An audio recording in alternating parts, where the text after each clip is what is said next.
கவிதாவும் சுபாவும் அக்கா தங்கச்சிங்க. ஆனா எப்ப பார்த்தாலும் சண்டை போட்டுக்கிட்டே இருப்பாங்க. ஒரு நாள் கவிதா திருமணமாகி அம்மா வீட்டுக்கு வந்திருந்தா. அக்கா, எப்ப பார்த்தாலும் தூங்கிக்கிட்டே இருப்பியா? ஒரு துரும்ப கூட நகர்த்தி வைக்க மாட்டேங்கிறேன். அம்மாவுக்கு சமையல் கட்டுல போய் ஹெல்ப் பண்ணலாம்ல அப்படின்னு தங்கச்சி சுபா சொல்லவும், நான் அம்மா வீட்டுக்கு வந்தது வேலை செய்ய இல்லை, ரெஸ்ட் எடுக்கிறதுக்கு. ஏன், நீ போய் அம்மாவுக்கு உதவ வேண்டியது தானே அப்படின்னு சொல்லவும், அக்கா எனக்கு காலேஜ் இருக்கு, அது மட்டும் இல்ல எழுதுற வேலை நிறைய இருக்கு, உன்ன மாதிரி நான் ஒன்னும் சும்மா உட்காரல அப்படின்னு எரிச்சலோட சுபா சொன்னான்.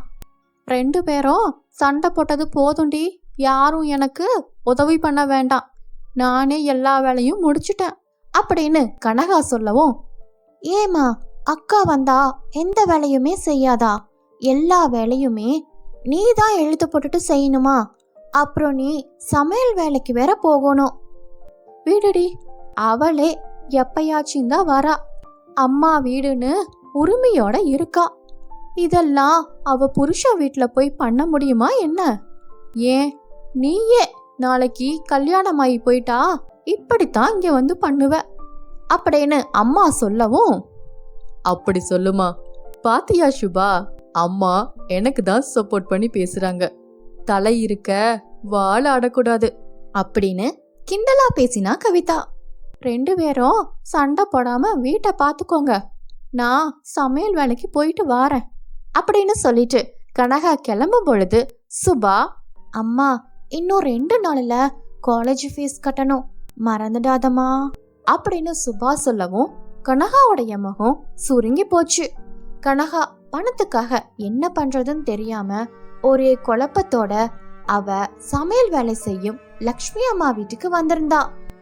என்ன கனகா இது, சமையல் வேலைக்கு இவ்வளவு லேட்டாவா வருவ? ஐயா பசியோட ரொம்ப நேரம் காத்துக்கிட்டு இருக்காரு. இல்லம்மா, என்னுடைய மூத்த பொண்ணு வீட்டுக்கு வந்திருக்கா, எல்லா வேலையும் முடிச்சுக்கிட்டு வர இவ்வளவு லேட்டா ஆயிடுச்சு. அதுதான் உன் பொண்ணு வந்துட்டாளே, எல்லா வேலையும் அவ பாத்துக்க மாட்டாளா என்ன? நீ சீக்கிரம் வேலைக்கு வர வேண்டியதானே கனகா? கேக்குறதுக்கு நல்லாதாமா இருக்கு, ஆனா என் பொண்ணு எந்த வேலையுமே செய்ய மாட்டா, எல்லாமே என் தலையில தாமா விடியும் அப்படின்னு பாவமா சொன்னா கனகா. உன்னை பார்த்தாலும் பாவமா தாண்டி இருக்கு. புருஷன் இல்லாம 2 பிள்ளைகளையும் வளர்த்தி ஆளாக்கிட்ட, ஒருத்திய கட்டியும் கொடுத்துட்ட, இன்னொருத்தியோட படிப்புக்காக கஷ்டப்படுற, என்னத்த சொல்றது அப்படின்னு லக்ஷ்மி அம்மா சொல்லவும், ஆமாமா என்ன பண்ணுறது, இப்ப கூட என் சின்ன பொண்ணுக்கு காலேஜ் ஃபீஸ் கட்டணும், உங்களை நம்பிதாமா வந்திருக்கேன், எனக்கு ஒரு 20,000 ரூபாய் மட்டும் கடனா கொடுங்கம்மா, சீக்கிரமா திருப்பி தந்துருவேன் அப்படின்னு தயங்கியபடி கேட்டா கனகா. என்னது 20,000 ரூபாவா? இங்க பாரு கனகா, மாசம் 1ஆம் தேதி ஆனா சம்பளம் டான்னு வந்துடும். அட்வான்ஸா எந்த பணத்தையும் கேட்டுட்டு வராத, இவ்வளவு பணத்தையும் எங்களால தர முடியாது அப்படின்னு கராரா சொன்னாங்க லக்ஷ்மி அம்மா. கனகா என்ன பண்றதுன்னு தெரியாம அமைதியா சமையல் வேலையெல்லாம் முடிச்சா. யாருக்கிட்ட பணம் கேட்கறதுன்னு தெரியாம குழம்பி போய் ஒரே யோசனையா நடந்து வந்துட்டு இருந்தா. அப்போ எதுக்கால சீட்டுக்கார சரோஜாவை பார்த்தா. சரோஜா, உன்னை பாக்குறதுக்கு தான் உன் வீட்டுக்கு வரலான்னு இருந்த, நல்ல வேலை வழியிலேயே உன்னை பார்த்துட்டேன். என்ன கனகா, என்ன விஷயம்? ஒன்னும் இல்ல சரோஜா, என்னோட சீட்டு பணத்துல இருந்து ஒரு 20,000 ரூபாய் கடனா தேவைப்படுது. சின்ன பொண்ணுக்கு காலேஜ் ஃபீஸ் வேற கட்டணும், உன்னை நம்பிதான் வந்திருக்கேன் அப்படின்னு சொல்லவும், என்ன கனகா, எத்தனை வருஷமா சீட்டு போடுற, உனக்கு இது தெரியாதா? அப்படியெல்லாம் பாதி பணத்தை தர முடியாது கனகா. இன்னும் 2 நாளைக்குள்ள ஃபீஸ் வேற கட்டணும், யார்கிட்ட கேட்டாலும் பண்டிகை காலம்னு இல்லைன்னு சொல்றாங்க, அதுதான் அவங்கிட்ட கேட்கலான்னு இருந்தேன் அப்படின்னு கவலையோட சொன்னாங்க. வேணும்னா ஒன்று பண்றேன் கனகா, இந்த மாசம் சீட்டு பணம் எடுக்கிற பொண்ணுகிட்ட பேசி பார்க்குறேன். அந்த பொண்ணு பணம் வேண்டான்னு சொல்லிடுச்சுன்னா அதை நான் உனக்கே தரேன். என்னங்கிறது கேட்டுட்டு நாளைக்கு சாயந்தரமா உனக்கு கூப்பிடுறேன் அப்படின்னு ஆறுதல் வார்த்தை சொல்லிட்டு சரோஜா அங்கிருந்து கிளம்பி போனாங்க. கனகாவுக்கும் கொஞ்சம் நிம்மதியா இருந்துச்சு. அதுக்கப்புறம் கவிதா வீட்ல இருக்கும் பொழுது அவளுடைய ஃப்ரெண்டான திவ்யா வந்தா. வா திவ்யா, எப்படி இருக்க? பார்த்து எவ்வளவு நாள் ஆச்சு? உங்க அம்மா வீட்டுக்கு வந்தாதாண்டி உன்னை பார்க்கவே முடியுது, இல்லைனா நீ ஃபோன் கூட பண்ண மாட்டேங்கிற. ஆமா திவ்யா, மாமியார் வீட்ல இருக்கும் பொழுது வேலை சரியா இருக்கும். அது மட்டும் இல்லாம ஆஃபீஸ்ல ஓட்டி வேற செய்வேன். இப்படி அம்மா வீட்டுக்கு வந்தாதாண்டி கொஞ்சம் ஃப்ரீயா இருப்பேன். எதுக்கு கவிதா ஓவர் டைம் எல்லாம் பண்ற? ஏதோ வேலைக்கு போனோமா, காசு சம்பாரிச்சோமா, அதை சேர்த்து வச்சோமான்னு இல்லாம உன் மாமியார் வீட்டுக்காக எதுக்கு இப்படி உழைக்கிற? என் மாமியார் வீட்டுக்காக மட்டும் இல்லடி, என் அம்மாக்காகவும் தான். என் அம்மா எவ்வளவு நாள் தான் கஷ்டப்படுவாங்க. அதனால தான் ஓட்டி பார்த்து அதுல வர பணத்தை கொஞ்சம் சீட்டு போட்டு வச்சிருக்கேன். உனக்கு ரொம்ப பெரிய மனசு கவிதா. சரி சரி, பேசிக்கிட்டே இருந்ததுல டைம் போனதே தெரியல. வா நம்ம ஷாப்பிங் போயிட்டு வரலாம் அப்படின்னு சொல்லும் பொழுது கவிதாவுக்கு ஃபோன் வந்துச்சு. ஹலோ, யாருங்க? கவிதா, நான் தான் அம்மா சரோஜா பேசுறேன். இந்த மாசம் உன்னுடைய சீட்டு பணத்தை வேறொருத்தர் கேக்குறாங்க. அவங்களுக்கு ஏதோ அவசர தேவையாம். நீ என்ன சொல்ற அப்படின்னு சரோஜா கேட்கவும், அக்கா, எனக்கு உங்களை தெரியாது. என் ஃப்ரெண்டு சொன்னனால தான் உங்ககிட்ட நான் சீட்டு போடுறேன். எனக்கு இந்த மாசம் அவசர தேவை இருக்குக்கா, அவங்க கிட்ட இல்லைன்னு சொல்லிடுங்க அப்படின்னு கராரா சொன்னா கவிதா. சரி கவிதா, அந்த அம்மா கிட்ட நான் இல்லைன்னு சொல்லிடுறேன் அப்படின்னு சொல்லிட்டு சரோஜா போனை வச்சாங்க. கவிதாவும் திவ்யாவும் சீட்டுக்கார சரோஜா கிட்ட இருந்து சீட்டு பணத்தை வாங்கிட்டு அப்படியே ஷாப்பிங்கும் போனாங்க. கவிதா நகையும் ட்ரெஸ்ஸுமா வாங்கிக்கிட்டு வீட்டுக்கு வந்தா. இதையெல்லாம் பார்த்துக்கிட்டு தங்கச்சி சுபா, அக்கா அம்மாதான் வேலைக்கு போயிருக்காங்கல்ல, நீ கொஞ்சம் நம்ம வீட்டு வேலைய பார்த்தாதான் என்னவா, அதை விட்டுட்டு இப்படி ஊரை சுத்திக்கிட்டு வர அப்படின்னு கோவமா சொன்னா சுபா. நானும் வேலைக்கு போயிட்டு தாண்டி இருக்கேன். 2 நாள் லீவ் போட்டுட்டு அம்மாவை பார்க்கறதுக்காக வந்திருக்கேன். நான் ஷாப்பிங் போறதுனால உனக்கு என்ன பிரச்சனை? நீ உன் வேலைய போய் பாரு அப்படின்னு பதிலுக்கு பதில் பேசினா கவிதா. அம்மா பணத்துக்காக எவ்வளவு கஷ்டப்படுறாங்கன்னு தெரியுமா? அதை பார்க்காம நீ என்னடான்னு பார்த்தா ஜாலியா ஷாப்பிங் போயிட்டு வர. அவங்க கஷ்டப்படுறதே உன் படிப்புக்காகத்தான். அவ்வளவு யோசிக்கிறவ கவர்மெண்ட் காலேஜ்ல சேர்ந்திருக்கணும். அதை விட்டுட்டு என்ன குறை சொல்லாத. எங்க படிக்கணும் என்ன படிக்கணும்னு நான் தான் முடிவு பண்ணணும், அத நீ சொல்லாத அப்படின்னு பதிலுக்கு பதில் பேசினா சுபா. அப்போ கனகா வீட்டுக்குள்ள வந்தாங்க.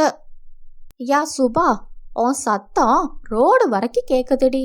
எப்ப பார்த்தாலும் எலியும் பூனையுமா சண்டை போட்டுக்கிட்டே தான் இருப்பீங்களா? எனக்கே 1008 பிரச்சனை, இதுல நீங்க 2 பேரும் வேற அப்படின்னு எரிச்சலோட சொன்னாங்க கனகா. அம்மா அக்கா கிட்ட பண பிரச்சனைய பத்தி பேசிட்டு இருந்தேன், அதுக்கு போய் என்கிட்ட சண்டை போடுறா. யாரும் எதை பத்தியும் பேச வேண்டாம், எல்லா பிரச்சனையும் நானே பாத்துக்கிறேன் அப்படின்னு சொல்லிட்டு கனகா உள்ள போனாங்க. அப்போ கனகாக்கு ஒரு போன் வந்துச்சு. போன்ல சீட்டுக்கார சரோஜா. கனகா, அந்த பொண்ணுகிட்ட சீட்டு பணத்தை பத்தி கேட்டு பார்த்தேன்.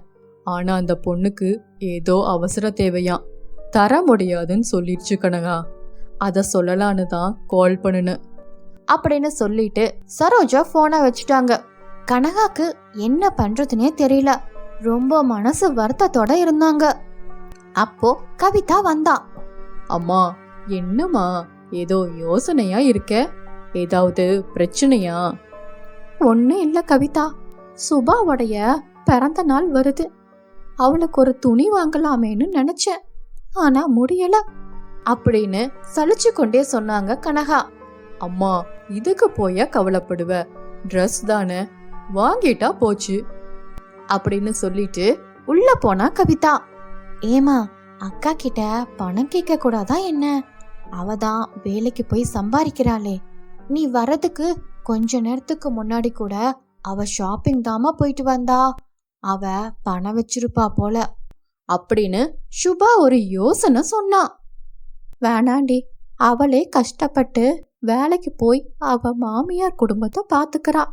இதுல நான் வேற என் கஷ்டத்தை போய் சொல்லணுமா என்ன அப்படின்னு பாவமா பேசினாங்க கனகா. மறுநாள் காலையில காலேஜுக்கு போன சுபா ஃபீஸ் கட்டாதனால பாதியிலேயே திரும்பி வந்துட்டா. அம்மா, இனிமே நான் காலேஜுக்கே போக மாட்டேன். இனி ஃபீஸ் கட்டினாதான் காலேஜுக்குள்ளேயே வரணும்னு சொல்லிட்டாங்க அப்படின்னு அழுது கொண்டே சொன்னா சுபா. கவலைப்படாத சுபா, கடவுள் இருக்கிறான், நமக்குன்னு ஏதாவது வழி கிடைக்காமையா போயிடும் அப்படின்னு கவலையோட சொன்னாங்க கனகா. அப்ப கவிதா வீட்டுக்குள்ள வந்தா. கடவுள் நமக்கு வழி காட்டிட்டாருமா, இனி நீங்க 2 பேரும் கவலையே பட வேண்டாம். என்ன சொல்ற கவிதா, ஒண்ணுமே புரியல. பாத்தியாமா, நான் தான் சொன்னேனே அக்கா கிட்ட நிறைய பணம் இருக்கு, நேத்து கூட ஷாப்பிங் போயிட்டு வந்தா அப்படின்னு கவிதாவை வம்புக்கு இழுத்தா. ஆமாண்டி, நேத்து ஷாப்பிங் போயிட்டு நகை ட்ரெஸ்ஸு எல்லாத்தையும் வாங்கிட்டு தான் வந்தேன். இதுல என்ன இருக்கு அப்படின்னு கவிதா சொல்லவும் சுபாவுக்கு கோபம் வந்துச்சு. நாங்க பணத்துக்காக எவ்வளவு கஷ்டப்பட்டுட்டு இருக்கோம், இப்போ நகை உனக்கு முக்கியமா? அப்போ அம்மா ஒரு வார்த்தையாவது பண பிரச்சனைய பத்தி என்கிட்ட சொல்லிருப்பாங்களா என்ன? கவிதா, எங்க கஷ்டம் எங்களோடவே போகட்டுமா? உன்னை கட்டி கொடுத்தாச்சு, இப்பவும் எங்க கஷ்டத்தை சொல்லி உன்கிட்ட பணம் கேட்க முடியாது. அப்படி அம்மா எங்க கஷ்டத்தை சொன்னா நீ என்ன பணம் கொடுத்துடவா போற அப்படின்னு சுபா சொல்லவும், உனக்கு வாய் தாண்டி ஜாஸ்தி, மூளை ரொம்ப கம்மி. என்னை பத்தி நீ அவ்வளவு தாண்டி புரிஞ்சு வச்சிருக்க. என்னம்மா சொல்ற, கொஞ்சம் புரியற மாதிரி சொல்லுமா. அம்மா, கவிதாவுடைய பிறந்த நாளைக்காக நகை வாங்கிட்டு வந்த மிச்ச பணத்தை காலேஜ் ஃபீஸ் கட்டிட்டேன். அதுக்குள்ள இவ தான் காலேஜ்லேருந்து பாதியில கிளம்பி வந்துட்டா. அதை கேட்ட சுபா, எனக்கு அக்காவை பத்தி நல்லாவே தெரியும், அவ கையில காசு இருந்தா தேவையே இல்லாம செலவு பண்ண மாட்டா அப்படின்னு சேம் சைடு கோல் போட்டா சுபா. உனக்கு எதுக்குமா வீண் செலவு? நாளைக்கு உன் மாமியார் வீட்ல இருந்து ஏதாவது கேட்டு பிரச்சனை வரப்போகுதுமா அப்படின்னு கனகா பயப்படவே, அதெல்லாம் வராதுமா, கல்யாணம் பண்ணி கொடுத்துட்டா கஷ்டப்படுற அம்மாவுக்கு உதவக்கூடாதுன்னுட்டு ஏதாவது சட்டம் இருக்கா என்ன அப்படின்னு கவிதா தைரியம் சொல்லவும், இன்னைக்குதான்க்கா நீ கரெக்டா பேசியிருக்க. பாத்தியா கவிதா, இந்த சுபாவை நகை வாங்கியிருக்கேன்னு தெரிஞ்சதுக்கு அப்புறம் உனக்கு சப்போர்ட் பண்ணி பேசுறா அப்படின்னு சிரித்து கொண்டே சொன்னா கனகா. நாங்க அப்படித்தான் அடிக்கடி அடிச்சுக்குவோம், அதுக்கப்புறம் சேர்ந்துக்குவோம். அக்கா தங்கச்சினா உங்களை மாதிரி தாண்டி இருக்கணும், சண்டையும் போடணும், அதே சமயத்துல சமாதானமும் ஆயிடணும். ஒரு கஷ்டம்னு வந்தா ஒருத்தர் இன்னொருத்தருக்கு துணையா இருக்கணும், இது தாண்டி பிரிக்க முடியாத பந்தம் அப்படின்னு அம்மா கனகா பெருமையா சொன்னாங்க. அக்கா தங்கச்சினா சண்டை மட்டும் போட்டுக்க கூடாது, ஏதாவது கஷ்டம்னு வந்தா பங்கும் போட்டுக்கணும், அப்பதான் வாழ்க்கை இனிமையா இருக்கும். இதுதான் இன்னைக்கு ஸ்டோரி. இந்த ஸ்டோரி உங்களுக்கு பிடிச்சிருந்தா லைக் பண்ணுங்க, ஷேர் பண்ணுங்க, சப்ஸ்கிரைப் பண்ண மறந்துடாதீங்க. அழகான கிராமத்துல அழகான வீடு, வீட்டை சுற்றிலும் தோட்டம். அந்த வீட்ல வடிவுடைய மகன் ராஜு, மகள் உமா, அப்புறம் மருமக அமுதாவுடன் கூட்டு குடும்பமா வாழ்ந்து வந்தாங்க. அமுதாவுக்கும் ராஜுவுக்கும் திருமணமாகி 4 வருஷம் ஆகுது. ஆனா இன்னும் அவங்களுக்கு குழந்தையே இல்ல. ஏன் அமுதா, காலையிலயே எங்க போன? இங்க வீட்ல இவ்வளவு வேலை கிடக்குது, அதை விட்டுட்டு நீ பாட்டுக்கும் இஷ்டத்துக்கு போயிட்டு வர அப்படின்னு மாமியார் தன் மருமகள் அமுதாவை திட்டினாங்க. அத்தை, நம்ம வாழை தோட்டத்துல வாழைக்குலையெல்லாம் காய்ச்சி தொங்குது, அதை பறிக்கத்தான் போயிருந்தேன் ஆர்வமா அமுதா சொல்ல, அண்ணி சொல்றேன்னு தப்பா எடுத்துக்காதீங்க. குழந்தை இல்லாத நீங்க வாழைக்குலை எல்லாம் பறிக்க கூடாது, காய்கிற மரமும் செடியும் பக்கத்துல கூட போகக்கூடாது. அப்படி போனா அந்த மரமும் செடியும் காய்க்கிறதவே நிறுத்திடும், கருகி போயிடும். நான் சின்ன பிள்ளையா இருக்கும் பொழுது எங்க பாட்டி இதெல்லாம் சொல்லுவாங்க. உமா சொல்றத கேட்ட அமுதாவுக்கு மனசு ரொம்ப சங்கடப்பட்டுச்சு. என்ன உமா இப்படி பேசுற? குழந்தை பிறக்கிறது கடவுள் கொடுக்கறது. அதுக்கும் நான் வாழைத்தோட்டத்துக்கு போனதுக்கும் என்ன சம்பந்தம் அப்படின்னு வருத்தத்தோட சொல்ல, அண்ணி நான் ஒன்றும் சொல்லல, எங்க பாட்டி சொன்னதை தான் நான் சொல்றேன் அப்படின்னு சொல்லிட்டு உள்ள போனா உமா. ஏன் அமுதா, உன்னை யாரு இதெல்லாம் செய்ய சொன்னா? சொன்ன வேலைய மட்டும் செய், அதை விட்டுட்டு அதிக பிரசங்கித்தனமெல்லாம் செய்யாத, புரியுதா? மாமியார் ரொம்ப கோபமா பேசிக்கிட்டு உள்ள போனாங்க. அமுதா என்ன பிரச்சனை? அம்மா யார திட்டிக்கிட்டு இருக்காங்க? ராஜு கேட்க, அத்தை யாரங்க திட்டுவாங்க? என்னத்தான் குழந்தை இல்லாதத காரணமா காட்டி தினமும் ஏதாவது சொல்லிக்கிட்டே இருக்காங்க. பத்தாவதுக்கு உங்க தங்கச்சி வேற குத்தி குத்தி காட்டி பேசுறான் அப்படின்னு கவலையோட சொல்ல, சரி அமுதா, எனக்கு புரியுது, நீதான் கொஞ்சம் பொறுமையா இருக்கணும். அவங்க வயசானவங்க, உமா சின்ன பொண்ணு, ஏதோ தெரியாம பேசுறா அப்படின்னு சமாதானமா பேசினா ராஜு. பொறுமையா இருக்கிறனால தாங்க வாய திறக்காம இருக்கேன். நம்ம தான் செக்கப்பு ட்ரீட்மெண்ட்டுன்னு போயிட்டு தானே அமுதா இருக்கோம். கூடை சீக்கிரத்துல நமக்கும் ஒரு குழந்தை பிறக்கும் அப்படின்னு ஆறுதலா சொல்ல, செக்கப் ட்ரீட்மெண்ட் எல்லாம் எனக்கு தாங்க, நீங்க தான் எதுக்கும் கோஆப்ரேட் பண்றதே இல்லையே ஆதங்கமா கேட்டா அமுதா.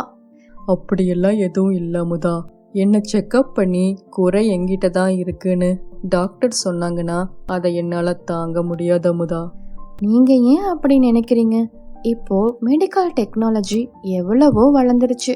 அப்படியே குறை ஏதாவது இருந்தா அதை மெடிசன்லயே சரி பண்ணிக்கலாம் அப்படின்னு அமுதா அட்வைஸ் பண்ண, சரி அமுதா, நாளைக்கு ஹாஸ்பிட்டல் போலாம், எல்லா டெஸ்டும் நானும் பண்ணிக்கிறேன், அதுக்கப்புறம் கடவுள் விட்ட வழிதான். மறுநாள் அமுதாவும் ராஜுவும் ஹாஸ்பிட்டலுக்கு கிளம்புனாங்க. அம்மா, அமுதாவை செக்கப்க்கு கூட்டிட்டு போறமா அப்படின்னு ராஜு தனக்கு செக்கப் போறத மறைச்சு அமுதாவுக்கு தான் ட்ரீட்மெண்ட் பண்ண போறதாக பொய் சொன்னா ராஜு. ஆமா, காசு பிடிச்ச கேடு, எப்ப பார்த்தாலும் செக்கப்பு ட்ரீட்மெண்ட்னு நீ சம்பாதிக்கிற பணம் எல்லாம் மாத்திரை மருந்துக்கே போகுது. ஆனா இவளுக்கு ஒரு குழந்தை பிறக்கிற மாதிரி எனக்கு தெரியல. மீண்டும் மாமியார் குத்தி பேச ஆரம்பிச்சாங்க.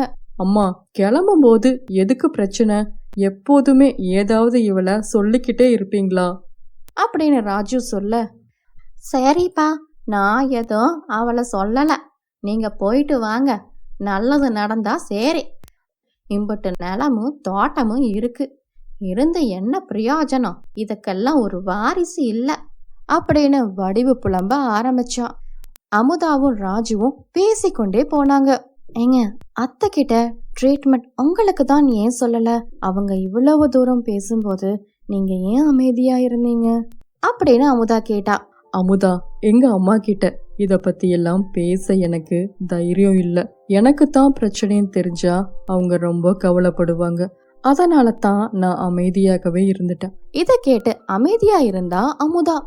மறுநாள் அமுதா மார்க்கெட்டுக்கு போயிட்டு வரும்பொழுது வழியில உமா ஒரு பையன் கூட சிரிச்சு பேசிக்கொண்டு இருந்தா.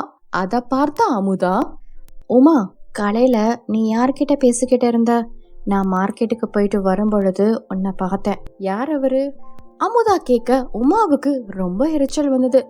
அண்ணி, நான் எங்க போறேன், என்ன செய்யறேங்கிறது கண்காணிக்காதீங்க, தேவையில்லாம என் விஷயத்துல தலையிடாதீங்க கடுமையாக சொன்னா உமா. ஏன் உமா இப்படி கோவப்படுற? ஒரு பையனோட தெருவுல நின்னு பேசிட்டு இருக்கிறத வேற யாராவது பார்த்தாங்கன்னா உன்னதாமா தப்பா பேசுவாங்க அப்படின்னு புத்திமதி சொல்லி கொண்டு இருந்தா. அப்போ மாமியார் வடிவு அங்க வந்தாங்க. என்ன பேசிக்கிட்டு இருக்கீங்க? சரி சரி, சாயந்தரம் பக்கத்து வீட்டு மாமியோட மருமகளுக்கு வளகாப்பு, நானும் உமாவும் போயிட்டு வந்துடுறோம், நீ வீட்டை பார்த்துக்கோ அப்படின்னு மாமியார் வடிவு சொல்ல, அத்தை, பக்கத்து வீட்டு மாமி என்னையும் கூப்பிட்டாங்க, நானும் உங்க கூட வரேன் அத்தை. உனக்கு கொஞ்சம் கூட அறிவே இல்லையா? எங்காவது வளகாப்பு ஃபங்க்ஷனுக்கு குழந்தை இல்லாதவங்கெல்லாம் வருவாங்களா என்ன? மாமியார் வடிவு வழக்கம் போல குத்தி பேச ஆரம்பிச்சாங்க. அண்ணி, இந்த மாதிரி விஷயத்துல எல்லாம் நாசுக்கா நீங்களே ஒதுங்கி நிக்கணும். ஒவ்வொரு வாட்டியும் அம்மா வாயிலிருந்து சொல்ல வைக்காதீங்க, அப்புறம் உங்களுக்கு தான் சங்கடம் அப்படின்னு உமா சொல்ல அமுதா அமைதியா உள்ள போனா. அன்னைக்கு இரவு எனக்கு அட்வைஸ் பண்ண நீங்க யாரு? நான் யாரு கூட பேசினா உங்களுக்கு என்ன? உங்களை என்ன பண்றேன்னு பாருங்க. கோபத்துல உமா வாழை தோட்டத்துல இருந்த ஒரு மரத்து மேல சுடுதண்ணிய ஊத்தினா. மறுநாள் காலையில, அம்மா இங்க வந்து பாருங்களே, நம்ம வாழை மரம் எப்படி காஞ்சு கருகி கிடக்குதுன்னு. தோட்டத்துல ஒரு வாழை மரம் மட்டும் கீழே விழுந்து காஞ்சு கிடந்தது. அத பார்த்த எல்லோருக்கும் ஒரே அதிர்ச்சி. அன்னைக்கே சொன்னேன், குழந்தை இல்லாதவங்க தோட்டத்துக்கு போய் வாழை கொலையெல்லாம் தொடக்கூடாதுன்னு. கேட்டாதானே? இப்ப பாரு எப்படி ஆய் கிடக்குதுன்னு அப்படின்னு மாமியார் வடிவு சொல்ல, அத்தை என்ன அபத்தமான பேச்சு, காத்துல மரம் காஞ்சு கீழே விழுந்திருக்கு, இது ஒரு சாதாரண விஷயம்தான், இதுக்கு நான் தான் காரணம்னு சொல்றீங்க? அண்ணி, காத்துல விழுந்திருந்தா ஒரு மரம் மட்டுமா விழுந்திருக்கும்? அமுதா அவமானப்பட்டதை நினைச்சு மனசுக்குள்ளேயே சந்தோஷப்பட்டா உமா. மாதங்கள் ஓடி போனது. உமாவுக்கு திருமண ஏற்பாடுகள் நடந்து திருமணமும் நல்லபடியா முடிஞ்சது. அத்தை, இன்னைக்கு மறு வீட்டுக்காக உமாவும் மாப்பிள்ளையும் வருவாங்க இல்லையா, அவங்களுக்கு பிடிச்ச ஸ்வீட்டும் பலகாரம் எல்லாம் செய்து வச்சிடுறேன் மகிழ்ச்சியோட சொல்ல அமுதா, இங்க பாரு அமுதா, அடிக்கடி சொல்ல வைக்காத, இது சுபகாரியம் நடக்கிற வீடு, நீ கொஞ்சம் ஒதுங்கி இருந்தா நல்லது மாமியார் சொல்ல, என்ன சொல்றீங்க அத்தை, இது நம்ம வீட்டு விசேஷம், நான் தான் முன்னாடி நின்னு செய்யணும். இங்க பாரு அமுதா, நான் வெளிப்படையாவே சொல்றேன், என் மகளும் மருமகனும் மறு வீட்டுக்கு வருவாங்க. என் மகளாவது அவ வாழ்க்கையில சந்தோஷமா இருக்கணும். அதனால நீ அவங்க கண்ணிலேயே படாம கொஞ்ச நாளைக்கு பின்னாடி இருக்கிற அவுட் ஹவுஸ்ல போய் தங்கிக்கோ, அதுதான் உனக்கும் நல்லது, என் மகளுக்கும் நல்லது அப்படின்னு சொல்லவே அமுதா அவுட் ஹவுஸ்க்கு கிளம்பி போனான். அப்போ அங்க வந்த ராஜு, அமுதா என்ன மன்னிச்சிடு, அம்மா இவ்வளவு தூரம் உன்னை கேவலப்படுத்துவாங்கன்னு நான் நினைக்கவே இல்லை, உன்னை இப்படி அவுட் ஹவுஸ்ல இருக்க சொல்லிட்டாங்களே அப்படின்னு வருத்தத்தோட சொல்ல, இதுவும் நம்ம வீடு தாங்க அத்தை, அவங்க ஆதங்கத்தை வெளிப்படுத்துறாங்க, எனக்கு இதெல்லாம் கேட்டு பழகி போயிடுச்சு சலிப்போட சொன்னா அமுதா. 2 நாள் கழிச்சு மறு வீடு முடிஞ்சதும் உமா தன் கணவரோட புகுந்த வீட்டுக்கு போனா. அப்போ எதிர்பாராம அவங்க முன்னாடி வந்தா அமுதா. அத பார்த்தா மாமியார் வடிவுக்கு கோபம் வந்தது. ஏன் அமுதா, உன்னத்தான் இங்க வரக்கூடாதுன்னு சொன்ன, நல்ல உன் முகத்தை பார்த்துட்டு போனா என் மக எப்படி நல்லா இருப்பா. அம்மா, உண்மை தெரியாம தப்பா பேசாதீங்க அப்படின்னு ராஜு சொல்லவும், ராஜு இதுல எல்லாம் நீ தலையிடாத, குறையுள்ள பொண்ணை கட்டி வச்சது ஏன் தப்பு தான், வேற யாராவதா இருந்திருந்தா இவளை எல்லாம் விரட்டி விட்டுட்டு உனக்கு வேறொரு கல்யாணம் பண்ணி வச்சிருப்பாங்க அப்படின்னு எரிச்சலோட சொல்ல, அம்மா அப்படின்னா நீங்க உங்க மருமகளுக்கு தான் மறு கல்யாணம் செய்து வைக்கணும் அப்படின்னு சொன்ன உடனே அத கேட்ட வடிவுக்கு ஒரே அதிர்ச்சி. என்னப்பா சொல்ற ராஜு? ஆமாமா, குழந்தை இல்லைன்னு சொல்லி அமுதாவை தினமும் குத்தி காட்டி பேசுறீங்களே, ஆனா குறை எனக்கு தான், எல்லா கஷ்டத்தையும் அவமானத்தையும் எனக்காக பொறுத்துக்கிட்டு அவ அமைதியா இருக்கா, அவளுக்கு ட்ரீட்மெண்ட்னு சொல்லி நான் ட்ரீட்மெண்ட் எடுத்துக்கிட்டு இருக்கேன், இது தெரியாம அவளை வீட்டுக்குள்ள வரக்கூடாது, இதை தொடக்கூடாது, அங்க போகக்கூடாதுன்னுட்டு இப்போ அவுட் ஹவுஸ்ல தங்க வச்சிருக்கீங்க. கடைசியில உண்மைய உடைச்சு பேசினா ராஜு. இதையெல்லாம் கேட்டுக்கொண்டிருந்த உமாவுடைய கணவரும், அத்தை நீங்க பேசுறது ரொம்ப தப்பு, எங்களுக்கு கல்யாணம் நடந்ததுக்கு காரணமே உங்க மருமக அமுதாதான் அப்படின்னு உமாவுடைய கணவர் ரமேஷ் சொல்லவும், என்ன சொல்றீங்க? ஆமா உமா, நம்ம கல்யாணம் நடக்க உங்க அண்ணி தான் எங்க வீட்ல வந்து பேசினாங்க, எங்க அம்மாவை சம்மதிக்கவும் வச்சாங்க, அதனாலதான் நம்ம கல்யாணமும் நடந்தது, நீங்க என்னடானா உங்க அண்ணியவே ஒதுக்கி வச்சு பேசுறீங்க. இதையெல்லாம் கேட்ட உமாவுக்கும் உமாவுடைய அம்மாவுக்கும் ரொம்ப அதிர்ச்சி. அத்தை, ஒருத்தருக்கு குழந்தை இல்லைனா அதுக்கு காரணம் கணவன் மனைவி 2 பேரும் தான், நீங்க ஒருத்தர் மேல மட்டும் பழி சொல்றது ரொம்ப தப்பு, நம்பிக்கை வைங்க, கூடி சீக்கிரம் அவங்களுக்கும் குழந்தை பிறக்கும். உமாவுடைய கணவர் சொல்லவும் எல்லாருக்கும் ஒரு நம்பிக்கை வந்தது. அமுதா, இத்தனை நாளா உன்னை ரொம்ப கஷ்டப்படுத்திட்டேன். என் மகனுக்கு பிரச்சனைங்கும் போதுதான் எனக்கு அந்த வலியும் வேதனையும் புரியுது. என்னை மன்னிச்சிடு அமுதா அப்படின்னு மாமியார் தன் தவற உணர்ந்தாங்க. குறையில்லாத மனிதர்கள் யாரும் இல்லை. ஒருத்தருடைய குறைய மட்டும் பார்க்காம அவங்களுடைய நல்ல குணத்தையும் பார்க்கணும். இதுதான் இன்னைக்குடைய ஸ்டோரி. இன்னொரு ஸ்டோரியோட உங்களை வந்து பார்க்குறேன்.